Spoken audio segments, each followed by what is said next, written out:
പുതിയൊരു income tax നിയമം വന്ന കാര്യം നിങ്ങൾ എല്ലാവരും അറിഞ്ഞു കാണുമായിരിക്കും അല്ലേ? Income tax act 2025.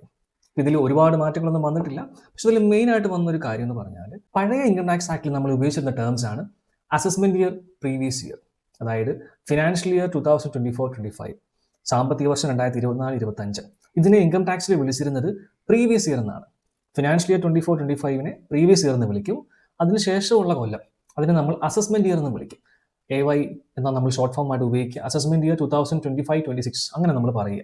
അപ്പോൾ നിങ്ങൾ 24-25 ഫിനാൻഷ്യൽ ഇയറിൻ്റെ ITR ആണ് ഫയൽ ചെയ്യുന്നതെങ്കിൽ ആ ITR ഫയൽ ചെയ്ത് കഴിഞ്ഞതിന് ശേഷം ഒരു അക്നോളജ്മെന്റ് വരുമ്പോൾ നമ്മളത് കാണുന്നതെല്ലാം തന്നെ അസസ്മെന്റ് ഇയർ 25-26 എന്നായിരിക്കും. അപ്പോൾ ഓഫൺ ഇത് വലിയൊരു കൺഫ്യൂഷൻ ആയിരുന്നു ടാക്സ് പേഴ്സൻ്റെ ഇടയിൽ. അപ്പോൾ ഈ ഒരു കൺഫ്യൂഷൻ ഒഴിവാക്കാനായിട്ട് പുതിയ ഇൻകം ടാക്സ് ആക്ടിൽ ഈ പ്രീവിയസ് ഇയർ അല്ലെങ്കിൽ അസസ്മെന്റ് ഇയർ എന്നുള്ള ഒരു കോൺസെപ്റ്റ് എടുത്ത് മാറ്റി അതിന് പകരം ടാക്സ് ഇയർ എന്നൊരു കോൺസെപ്റ്റ് ആയി.